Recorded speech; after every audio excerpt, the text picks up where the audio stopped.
Hello, and welcome once again to the Dental Marketing Mastery Series. This podcast is brought to you by dentalwebcontent.com and New Patients Incorporated. I'm Howie Horrocks, the founder of New Patients Incorporated. Along with me once again is my friend and partner and the president of New Patients Incorporated, Mark Dilatush. Hey, Mark, how you doing today? I'm doing great, Howie. How are you? Real good, real good. What are we going to spring on our audience today? Well, I think we should draw on psychology. I think we should talk about the differences between passive and aggressive marketing mediums, and how and when to use each one, and certainly when to use both. That sounds good. All right, so let's first, I guess, define passive and aggressive. In the world of psychology, when you call someone passive aggressive, it typically means that as they are being attacked, they are passively sitting back and not really doing anything, not defending themselves. And then they all of a sudden get aggressive when they've had too much. So in the world of psychology, you might want to look at the term passive aggressive as a negative. In dental marketing, the words passive and aggressive are actually definitions. They're definitions of marketing media types. So let me go through a pretty standard list of media types that are aggressive. Let me define aggressive for you. Aggressive, you can also call aggressive interruptive. It's a media type that you didn't ask for. You weren't in the market for. You didn't Google it. You didn't even want to hear about it. Not consciously. Okay. So aggressive media types are things like television. You didn't necessarily want to see that commercial about Dawn dish detergent during the Super Bowl. Did you, Howie? Oh, no. Well, I'll make an exception with the Super Bowl because I'm an ad guy, so I love them. But no, I okay. get Well, okay. It's being shoved on us. That's what you're getting at. Well, it's interruptive. It's aggressive. Right. It's half of the equation. And some dentists and dental teams believe that they can get by forever with just passive. Okay, so now let's define passive. Passive is, I'm going to wait for you to contact me. A good example of passive marketing medium would be like a main street and a store with a glass window, and the glass window says open, and the top above the door it says hardware store. And you own the hardware store, you do no other advertising, but you sit there and you wait for people to pass by Main Street because it sees 4,000 cars a day, and you hope someone passing by on foot, bike, moped, skateboard, or car look at the awning sign that says hardware, and they remember at some point in the future that there's a hardware store there, so when they need a box of nails, they will walk into your store. That is passive advertising. In the dental world, actually in the entire world, not just the dental world, classic example of companies, small companies like Amazon and Google Probably companies that know more about marketing than anyone listening to this podcast will ever understand. They all deploy both passive and aggressive marketing mediums in order to be successful. The best ones use the passive marketing mediums as a receptacle for their aggressive marketing media exposure. Now, let me help define that. The passive media that is the most popular in dentistry and serves as a reciprocal, as a recipient of traffic from aggressive marketing is a website. It's your dental website. Okay.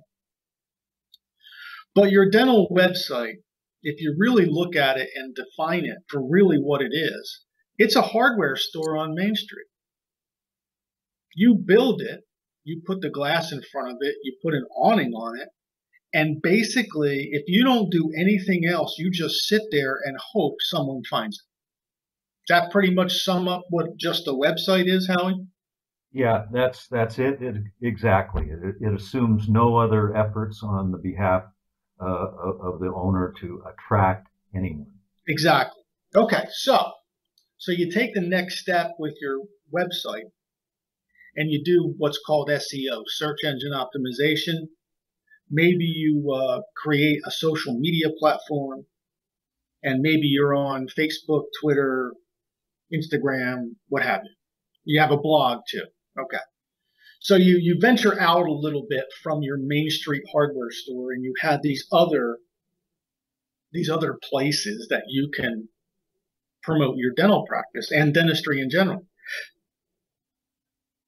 But aren't they all just additional passive marketing mediums?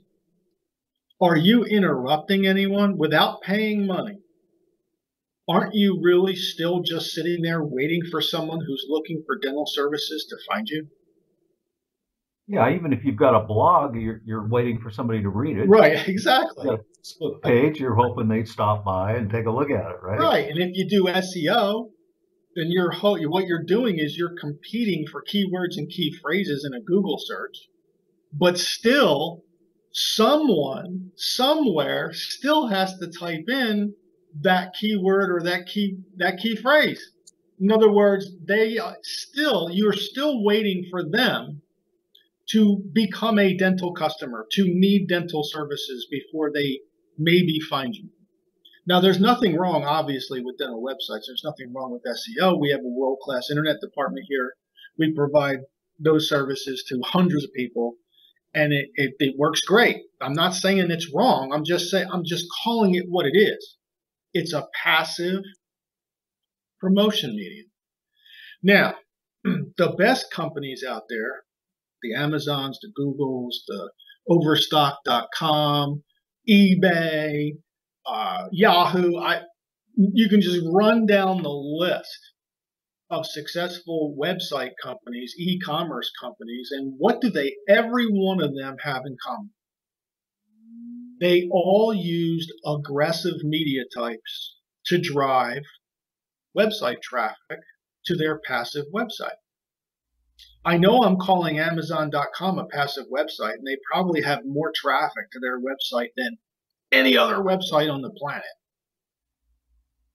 But nobody in the world learned about Amazon.com by doing a Google search. They all learned about Amazon.com through very carefully placed offline, aggressive promotion media types. Television, radio. Some of them went through mail, right? You never would have known about eBay, Overstock.com, Ancestry.com. I bet you never would have heard about Facebook if it wasn't for offline media types and offline aggressive marketing, advertising content. So here's my point. Dentistry serves a fairly tight geographic circle. This is to your advantage. You don't have to promote 30, 35, 40, 50, 60 miles in a circle in order to interest and attract the number of new patients you need to maximize your capacity. Most dental practices don't have to do that. There might be a handful. I think we had a customer, I think in New Mexico. I think we still have one in Montana, I think, that still goes out maybe 60 miles. But that's rare. For most of you, you're dealing with about a 20-mile, maybe 15, 20-mile circle. So you don't have to get expensive with your offline, aggressive media buy. You don't have to go into radio. You don't have to go into television. You don't have to play with people who are competing for that same advertising space in order to drive qualified traffic, local traffic, to your website where they can choose you after making a telephone call for their first appointment. You get to do it through what we have already said in a previous podcast is the king of all offline media for dentists, which is properly targeted, properly designed, properly deployed mail. So this podcast is called Passive Aggressive. It's called Passive Aggressive not because one is better than the other. It's not passive versus aggressive. It's not this one's great, this one's not. It's not that. It's both. It's called passive versus aggressive because it's a trick. The trick is that you need both to sustain. You need some kind of internal promotion. You need a good, solid internet strategy, and you need some kind of local, properly targeted, offline, direct, aggressive promotion to get in front of these people who, you know what, they may not need a dentist right now. Just like my hardware store analogy and buying nails, they may not need a dentist today. But if they get to know you a little bit right on their kitchen table, maybe they save your direct mail piece, or maybe they throw it away. Most people throw them away. The idea is if you can get, what, Howie, 6, 7 new patients to call in direct and another 7 or 8 to go to your website and call from there for every mail drop, you're a very successful dentist. Yeah, and that's the beauty of it. It's like, you know, we used to do this in our live presentation. How many of you would like to invest in something where 99.5% of people just throw it away? Right. Right. You know, and but the truth is you could be wildly profitable with that 0.5%. Absolutely.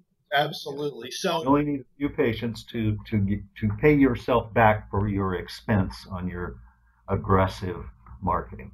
Right, and there's a couple of I've gotten input from dentists about the way we use the words passive and aggressive.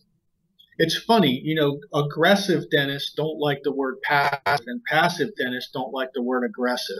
So you kind of, you take the chance of offending both sides of the fence. Look, I'm not calling any dentist that's listening to this passive or aggressive.